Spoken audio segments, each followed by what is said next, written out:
Hello guys, good morning. Again நான் உங்கள் Mohammed. Welcome to AMM trading FFA. நம்ம சேனலை தொடர்ந்து சப்போர்ட் பண்ணுற அனைத்து நல்ல உலகம் நன்றி. ஸோ இன்றைக்கி செப்டம்பர் 22 மண்டே. ஸோ நாளைக்கு டியூஸ்டே நம்ம நிஃப்டியோட எக்ஸ்பைரி. ஸோ அதை பார்க்கறதுக்கு முன்னாடி ஆஸ் யூஸ்வல் குளோபலோட மூமெண்ட்டை பார்த்துட்டு அதுக்கப்புறம் உள்ளே வரலாம். ஸோ எல்லாருக்குமே கேள்விப்பட்ட விஷயந்தான், இந்த H1B விசா இருக்குது இல்லையா, அமெரிக்காவில் போய் குடியேறதுக்கு உரிய விசா இருக்கு இல்லையா, அதை இப்போ மலேசியா மாதிரி அந்த பெர்மிட் சொல்லுவோம் இல்லையா, அந்த மாதிரி தலைவர் இப்போ $1,00,000 மாற்றிட்டாப்புல. அது இயர்லி ஒன்ஸ்னு ஃபஸ்ட்டு ஒரு கிளப்பி விட்டாங்க. அப்புறம் லைஃபுக்கே ஒரு டைம் தான் அப்படிங்கிற மாதிரியும் ஒரு நியூஸ் வந்திருக்கு.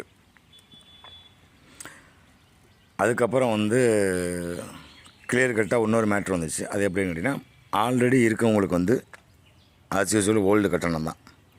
இப்போ புதுசாக அப்ளை பண்ணுறவங்களுக்கு மட்டும்தான் இந்த $1,00,000 $1,00,000 அப்படிங்கிற மேட்ரு ரிலீஸ் ஆயிடுச்சு. அதனால் பேனிக்காக வேணாமா, அதனால் மார்க்கெட்லாம் ஒன்றும் ஆகாது அப்படிங்கிறதெல்லாம் உண்மையான விஷயந்தான், இல்லைன்னு சொல்லலை.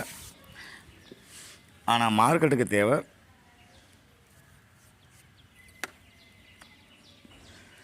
ஒரு சின்ன நியூஸ் தான். சாரி கைஸ், ஒரு சின்ன நியூஸ் மட்டும் தான் மார்க்கெட்டுக்கு தேவை. அது எப்படின்னு கேட்டிங்கன்னா, மார்க்கெட்டு நிற்காமல், நாஸ்டாக்கை பொறுத்தளவுக்கு நிற்காமல் போயிருக்காங்க இல்லையா. கிட்டத்தட்ட நம்ம ஆல்ரெடி பார்த்துட்டு தான் இருக்கோம் ரொம்ப நாளாக. ஒரு 2 நாள் ரேலி, அடுத்த நாள் ஒரு டோஜி, அடுத்து ஒரு 2 நாள் ரேலி, அடுத்து ஒரு 2 நாள் டோஜி. அதே ஃபார்மேஷனில் தான் இப்போ 2 நாள் ரேலி பண்ணியிருக்கு. இன்றைக்கி ஒரு டோஜி ஃபார்மேஷன் கம்பல்சரி வரும். ஆனால் இந்த டோஜி ஃபார்மேஷன் எந்த அளவுக்கு பேனிக் ஆகாமல் இருக்கும் அப்படிங்கிறது அடுத்த விஷயம். ஸோ எனிஹவ் 24,650க்கு மேலே போனால் மட்டும்தான் ஃபர்தர் அவன் அந்த நம்ம சொன்ன இந்த ரேஞ்ச் இருக்கு இல்லையா, அந்த சேனலில் 24,800 இந்த ரேஞ்சு, இதை தாண்டி போவாங்க. எனக்கு தெரிஞ்சு மறுபடியும் ஒரு கன்சல்டேஷன், அதாவது இந்த ரேஞ்சு டு இந்த ரேஞ்சு 450 to 650 இந்த ரேஞ்சுக்குள்ளே ஒரு கன்சல்டேஷன் நடக்கும். அதுக்கப்புறம் மறுபடியும் பூஸ்ட் கொடுக்குறதா இருந்தால் 650க்கு மேலே போகணும். பட் தொடர்ச்சியாக ஒரு 15 நாளாக அடிச்சுக்கிட்டு இருக்காங்க மேலேயே. ஆனால் நம்மளோட இந்தியன் மார்க்கெட்டில் ஏடிஆர் இந்தியனோட ஏடிஆர் குறைஞ்சிக்கிட்டே தான் இருக்குது. அது கொஞ்சம் பேனிக் ஆகிறதுக்கும் பாசிபிலிட்டிஸ் இருக்குது இன்றைக்கி.